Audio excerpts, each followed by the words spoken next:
Assalamualaikum warahmatullahi wabarakatuh. Pada kesempatan ini saya akan mempresentasikan tugas kuliah studi kelayakan bisnis dengan mengambil studi kasus WeWork. WeWork dipilih karena perusahaan ini merupakan contoh yang sangat menarik uh, mengenai mengenai bagaimana sebuah startup dengan konsep bisnis yang inovatif dan valuasi yang sangat tinggi ternyata tetap dapat mengalami kegagalan finansial. Pembahasan akan difokuskan pada bagaimana kelayakan bisnis WeWork jika dianalisis mulai beberapa aspek studi kelayakan bisnis, yaitu aspek pasar dan pemasaran, teknis dan operasional, manajemen, hukum, sosial lingkungan, serta aspek keuangan. Pada bagian akhir, saya juga akan memberikan rekomendasi mengenai bagaimana perusahaan sejenis dapat menghindari permasalahan yang dialami WeWork.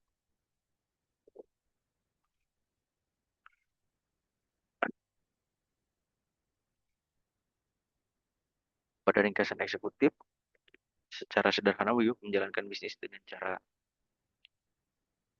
menyewa gedung atau ruang kantor dalam jangka panjang, kemudian mengubahnya menjadi ruang kerja fleksibel yang disewakan kepada pelanggan dan dalam jangka waktu yang pendek. Masalah tersebut semakin berat ketika pandemi mengubah pola kerja masyarakat menjadi hybrid atau remote working. Dengan demikian, permasalahan web bukan hanya masalah penjualan, tapi juga masalah fundamental pada struktur biaya dan arus kas. Pada profil ini adalah WeWork itu didirikan pada tahun 2010 sebagai perusahaan penyedia ruang kerja bersama. Jadi konsep utamanya adalah mengubah ruang kantor tradisional menjadi ruang kerja fleksibel untuk freelancer, startup, dan perusahaan. Model bisnis WeWork sebenarnya cukup sederhana. Pertama, WeWork menyewa gedung dari pemilik properti dalam jangka panjang. Kedua, gedung tersebut direnovasi dan dilengkapi dengan berbagai fasilitas seperti meja, ruang kerja, internet, lounge, serta fasilitas pendukung lainnya. Ketiga, ruang tersebut kemudian ditawarkan kepada pelanggan dengan sistem membership atau penyewa fleksibel. Dari sini muncul permasalahan utama. WeWork memiliki biaya yang cenderung tetap dan berjangka panjang, sedangkan pendapatan lebih fleksibel.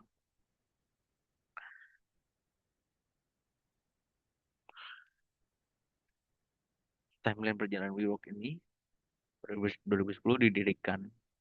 Pada 2019 valuasi mencapai sekitar 47 miliar 47 miliar dolar AS. Namun rencana IPO gagal karena investasi mulai mempertanyakan kerugian, tata kelola dan model bisnis perusahaan. Pada 2020, pandemi memberikan tekanan besar kepada ruang kantor. Pada 2022, WeWork masih membukakan pendapatan sekitar 3,245 miliar dolar, tapi tetap mengalami kerugian bersih sekitar 2.255 miliar dolar. Pada akhirnya, pada tahun 2023, WeWork mengajukan Chapter 11.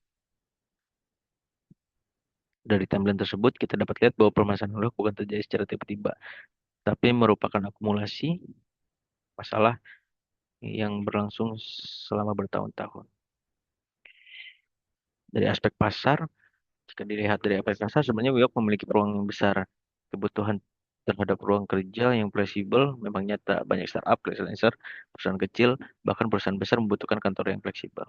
Namun masalahnya adalah perusahaan kurang memperhatikan perubahan perilaku konsumen dan risiko perubahan permintaan.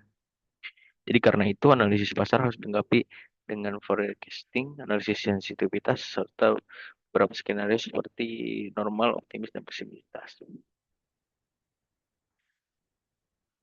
Dari aspek teknis dan operasional, bisnis coworking membutuhkan investasi yang cukup besar. Perusahaan harus memilih lokasi, sewa gedung, melakukan renovasi, memiliki fasilitas, menjadikan teknologi, menjaga keamanan, kebersihan, memberikan pelayanan. Namun pada masalahnya, sebagian besar investasi tersebut harus dilakukan sebelum perusahaan mendapatkan pendapatan dari pelanggan. Selanjutnya adalah aspek manajemen. Dalam kasus ini, salah satu pelajaran penting adalah pentingnya keseimbangan antara pertumbuhan dan tata kelola. Jadi artinya manajemen harus mengerti beberapa biaya untuk membuka suatu lokasi, berapa pelanggan yang dibutuhkan untuk mencapai break even, berapa lama modal kembali, serta berapa keuntungan yang didapat. Dalam aspek hukum, salah satu risiko utama dari WeWork adalah kontrak sewa jangka panjang. Jadi, kontrak ini, posisi pasarnya bisa berubah. Perusahaan juga mengurangi lokasi, perusahaan tidak bisa begitu saja menghentikan kewajiban tersebut tanpa konsekuensi. Dalam aspek keuangan, menurut saya aspek keuangan merupakan salah satu aspek panjang penting dalam kasus ini. Karena bisnis yang memiliki pasar belum tentu merupakan bisnis yang layak secara finansial.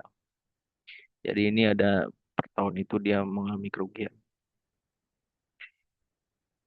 Ada saat ini menunjukkan perubahan nilai ekonomi WeWork yang sangat ekstrim. Jadi pada tahun 2019 WeWork pernah memiliki valuasi sekitar 47 dolar miliar AS dan pada tahun 2024 bangkrut sekitar 750 juta AS.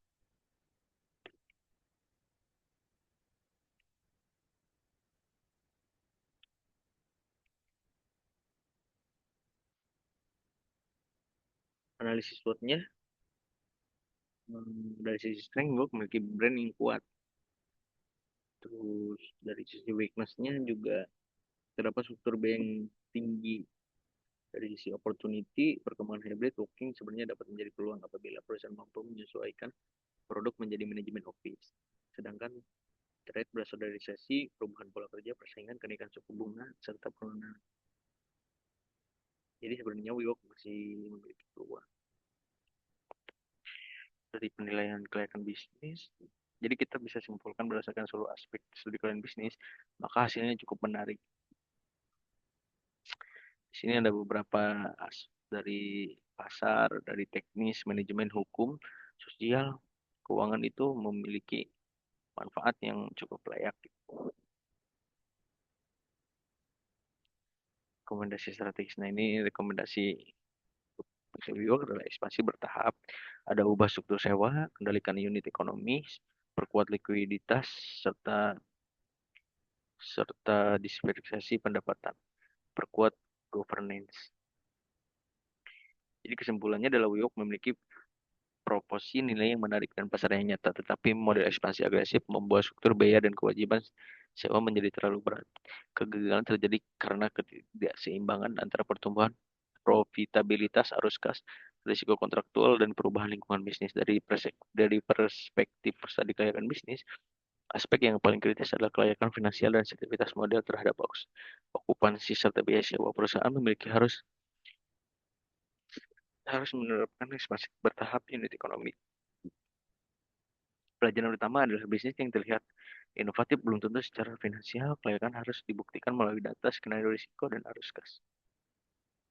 Jadi cukup itu saja presentasi dari saya, kurang lebihnya mohon maaf. Assalamualaikum warahmatullahi wabarakatuh.